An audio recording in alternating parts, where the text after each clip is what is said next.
everyone, welcome back to Pominol's. Hope we're all doing absolutely excellent today. It is Friday, been hectic, been live streaming quite a lot this week, and I've really enjoyed just getting to know everyone in real time. So it's the preview, Carlton, Brisbane. We've got the sexy Charlie Colonel there to my left, and the lovely Cam Rayner. Good looking lad, isn't he? Well, this is a really big game for Carlton. Obviously, the disappointment of last week against Adelaide, the conjecture, the innuendo. It's time to respond, isn't it? And we've seen Carlton in the press kind of, I wouldn't say go back to old ways, but there's been that kind of naive talking. I'm not a fan. I'm not a fan, really. But that being said, the backstory for Carlton is quite simple. It's a very good year. If you put it in perspective, you've got to look at it that way, I suppose, to take some positives out of it. 12 wins, 7. If you'd said that to me at the end of last year, I would be stoked.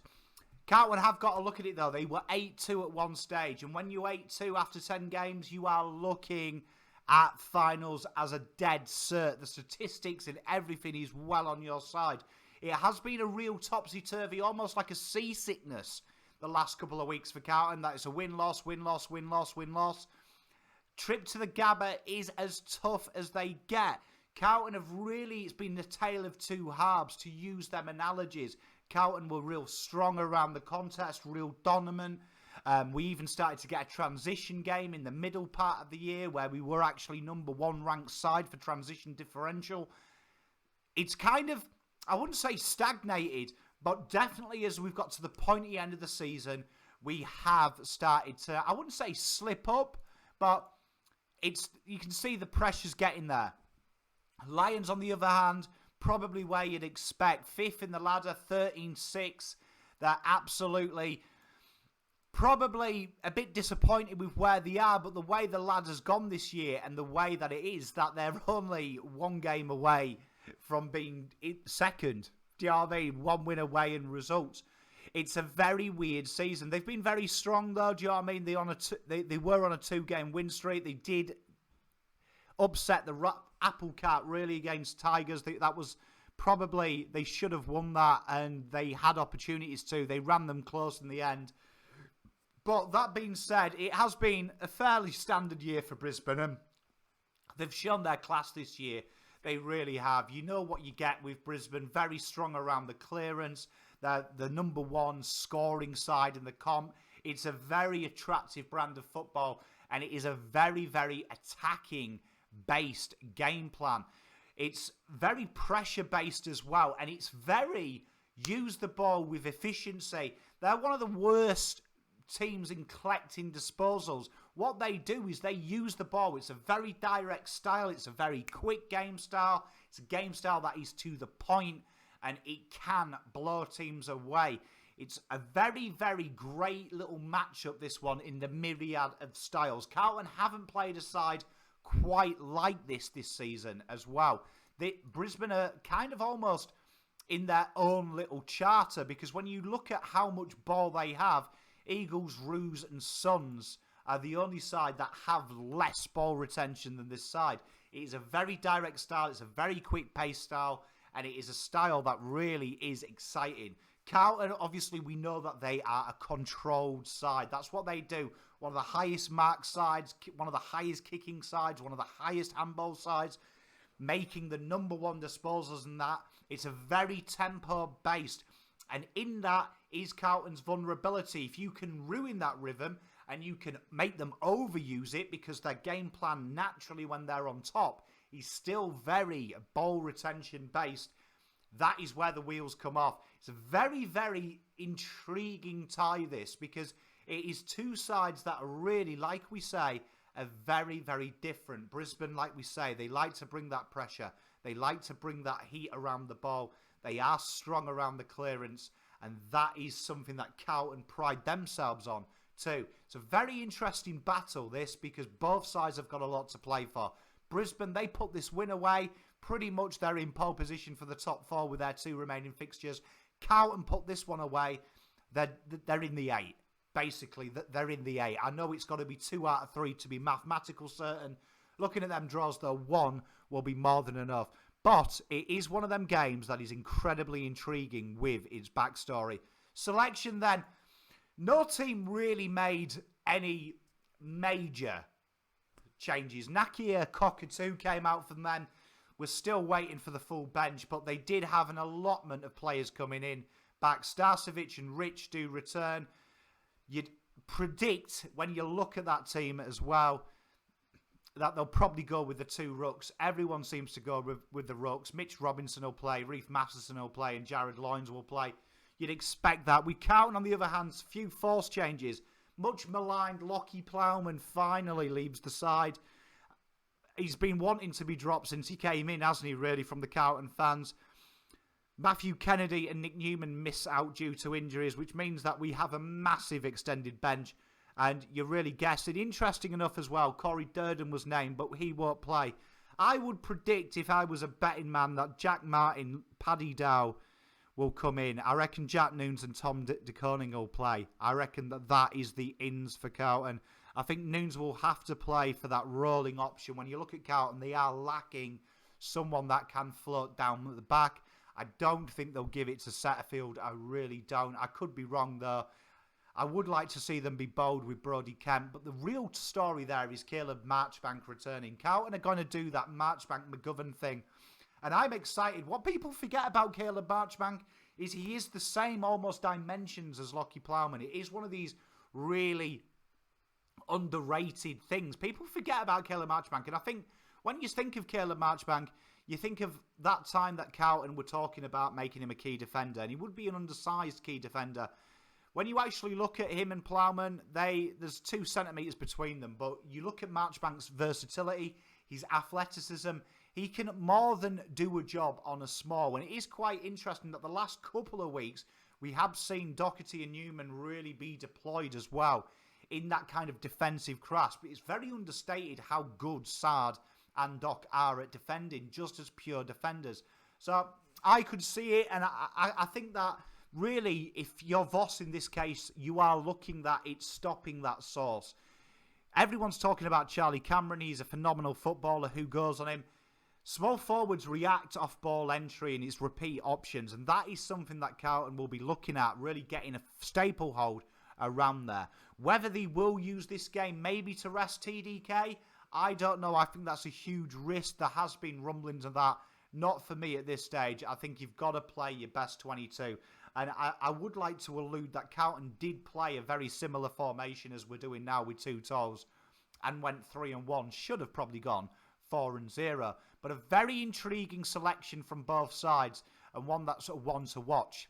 Keys to winning then for Brisbane, it's staple holding. And it's really a tale here of do what you do. Whoever impacts this contest does well. What Brisbane do incredibly well is their ability to score from all avenues. They're not a one-dimensional team. They're a team that can take the game apart at any moment, and it's because of that real, very specialised ball use. Number 2, clearance side in the comp, they are a very, very tricky side to play, and they're going to be looking for really taking this game on in them areas, really getting the ball moving quickly, trying to catch Carlton on that overlap.